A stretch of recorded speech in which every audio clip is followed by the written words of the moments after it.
It's easy. I think like, again, the whole idea, the caveat of it being like biblical justice, and it's come up through a couple comments here, is like the ultimate goal is for salvation or conversion, right? Like justice is justice, and is everyone deserves it, everyone needs it.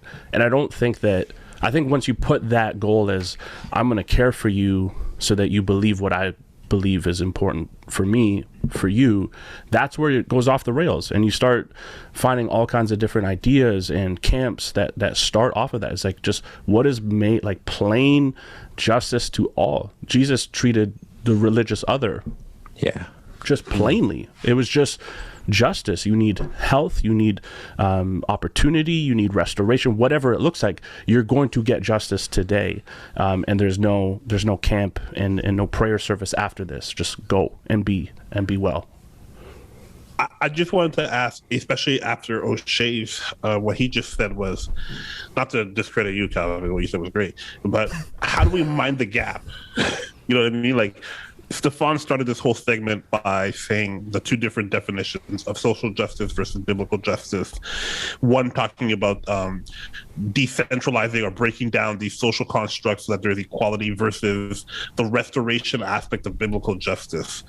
Because if the goal is to just have justice, how do we get the people who are advocates of social justice to understand the biblical justice of restoration, that we all are sinners and we all, or not even sinners, because not everyone's a believer, that everybody has flaws and everyone also deserves equal rights, versus how do we get people who live in the biblical justice world, maybe that's what their lean is, to actually talk about the systemic problems that happen in our society.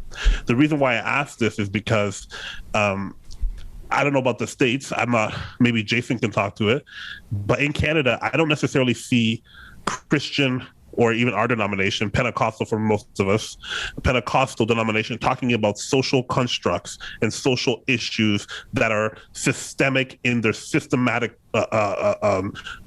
opposition to some of the equalities that happen. I see them talking about the biblical justice, about everyone has faults, everyone needs a savior, everyone has problems, and we all have one savior who can come and redeem us and restore us. But I don't see them talking about the other side. So as much as we want to have this one definition of justice, we don't live it out. We don't see it lived out. I just want to know, like, let's talk about that. Like, how do we see those two things come closer together? Because there is a gap. That's a good question. I think okay, so just kind of going through, I think, people were really loving what Cal was saying about how, justice is, independent of conversion. That's from Will Ramirez. He says justice is independent of conversion and stuff. But I think I want to comment to that is that, like, I agree that justice should be independent to conversion. However, justice is not independent of kingdom. And I think that's the thing that we have to understand, is that, like, we're still playing by God's rules. You know what I mean? Like, I get this whole idea of, I get this whole thing of, like, it's not a flirt to convert kind of thing. You know what I mean? Like, we're not just doing these things so that people can just become Christians per se, but we have to understand that, like, that this is the Father's world, and that there is an orchestrated way of things going, and that things are distorted right now, and to bring things back into original intent, or at least how God has intended for things to be and has intended for things to run. This is, like, justice is a part of that. And so, like, we can call it biblical justice or whatnot, whatever it is, it's still subservient to, that's still a created narrative by the Lord. And I think that's the thing. That's like, Calvin, you asked in our chat, the conversion of, we think that Christians have cornered the market on justice, and we should, because we also believe, part of our narrative and our belief is that not only have we cornered the market on justice, but we've also cornered the market on we understand, or at least we have a view into the way in which the world should be.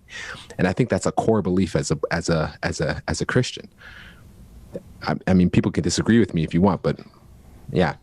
No, Adam, I think you're on to something. I think, though, like, in a sphere of where we're at, we can all agree to that. I think where the problem is, and I think this goes more to Bart's question, is now if I'm talking to someone who doesn't have a background in biblical theology or biblical foundation, is that now a scapegoat for them to act unjust because they don't believe in what our sense of justice means? And I think that's where there is a huge gap in when we talk about biblical justice and social justice, because an example that would unfortunately like completely shred that aspect is if we, and like this is an actual thing, is people of a different relationship status or identifier getting harassed because they would say that they identify as something else. But the problem is, if we're going off of biblical justice, and I know a lot of this is kind of grouping in a bunch of people, and I don't want to do that, but if we were to look at biblical justice towards that injustice, they would actually be the people that would be basically pushing that group of people down, while social justice on quotations in the other side would actually be the side and group of people that would be fighting for said group of people.